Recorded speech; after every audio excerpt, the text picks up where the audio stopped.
दोस्तों, आज के इस वीडियो में हम बात करने वाले हैं कि एग्जामिनेशन के टाइम फर्स्ट एग्जामिनेशन से सेकंड एग्जामिनेशन के बीच में जो टाइम होता है, मींस एग्जामिनेशन के बीच में जो हमें 4 डेज 5 डेज या 6-7 डेज का जो टाइम मिलता है, उस बीच में हम किस तरीके से अपने सब्जेक्ट की स्टडी कर सकें। तो दोस्तों, मैंने पूरी कोशिश की है कि इस वीडियो के एंड तक मैं आपको सही से समझा सकूं, और अभी तक आपने हमारा ये चैनल सब्सक्राइब नहीं किया है तो प्लीज सब्सक्राइब करिए, क्योंकि यहाँ पे आपको regular smart study skills, motivational videos और एजुकेशन न्यूज से रिलेटेड वीडियोस मिलते हैं। तो नमस्कार दोस्तों, मेरा नाम है अमरीश और स्वागत है आप सभी का महात्मा जी टेक्निकल में।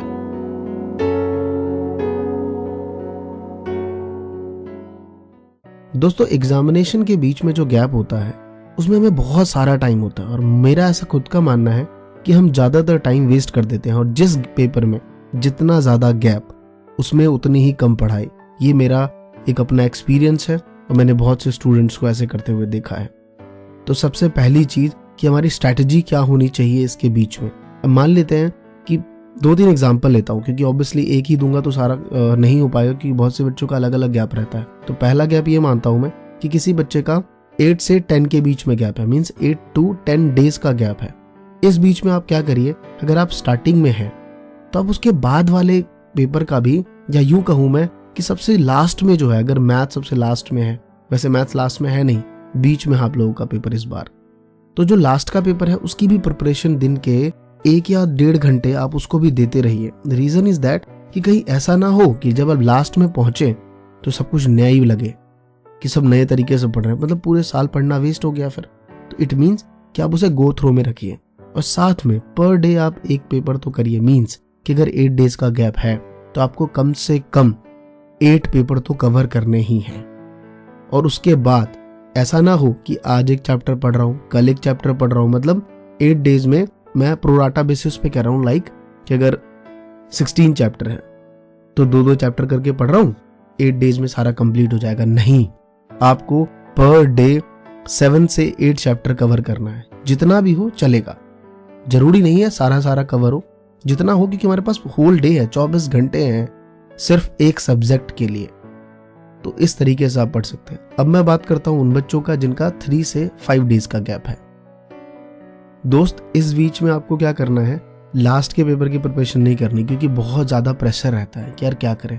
बट इस बीच में आपको भी यही फॉलो करना है कि हमें टेस्ट पेपर करने हैं। अगर 3 से 5 डेज का गैप है तो मिनिमम आपको 3 to 5 टेस्ट पेपर तो कवर करने हैं, क्योंकि जितना आप ज्यादा टेस्ट पेपर करेंगे कॉन्फिडेंस लेवल उतना ही बढ़ेगा, क्योंकि यहाँ टेस्ट पेपर जजमेंट के साथ साथ कॉन्फिडेंस भी बढ़ाएगा आपको। उसके बाद आप क्या करिए, सेम वही प्रोसेस कि यार 6-6 चैप्टर करके रेगुलर ना पढ़ूं। इट मीन्स कि होल बुक, अगर आप पूरी बुक रिवीजन कर पाए एक दिन में, मैं ये नहीं कह रहा आप सारे क्वेश्चंस करने हैं, 5-5 क्वेश्चन करके चैप्टर वाइज ले लीजिए। थ्योरी है तो मैं जानता हूं आप कर सकते हैं, सारे नहीं, जितने होंगे चलेगा। तो इस तरीके से पूरी बुक को आप सर्कुलेट करके रखिए। 2-2 दिन का सर्कल बना लीजिए 3 दिन में, 6 डेज मिल रहे हैं, मान लीजिए अगर 5 दिन है तो 2 दिन और 1 दिन, इस तरीके से हमें कवर करना पड़ेगा। बहुत से बच्चे कहेंगे सर मुझे तो 1 या 2 दिन का गैप मिलता है। दोस्त, इस बीच में हम ज्यादा रिवीजन नहीं कर सकते, बट टेस्ट पेपर तो करने। अगर 2 दिन का भी गैप है, 2 दिन अगर मैं आपसे कहूँ, अगर किसी का 1 दिन भी है तो 1 दिन वो प्लस जो पेपर दे के आएंगे वो हाफ, वो भी रहता है। यहाँ पे आपको मिनिमम 2 पेपर तो कवर करने हैं, मैक्सिमम 3 कर लें, 4 कर लें, बहुत अच्छी बात है। साथ में सबसे पहली चीज तो मोटिवेट रहना है। बार बार अपने आप से ये नहीं कहना कि मेरे को यार टाइम नहीं मिला। मेरा ऐसा खुद का मानना है कि यार पॉजिटिव रहने से ना 5-6 नंबर तो ऐसे बढ़ जाते हैं। क्योंकि यहाँ पे आपको मैं एक पुरानी कहावत सुनाऊंगा। मेरी दादी मुझसे कहा करती थी कि 2 बच्चे बहुत परेशान रहते थे कि यार वो पैसा कैसे कमाए।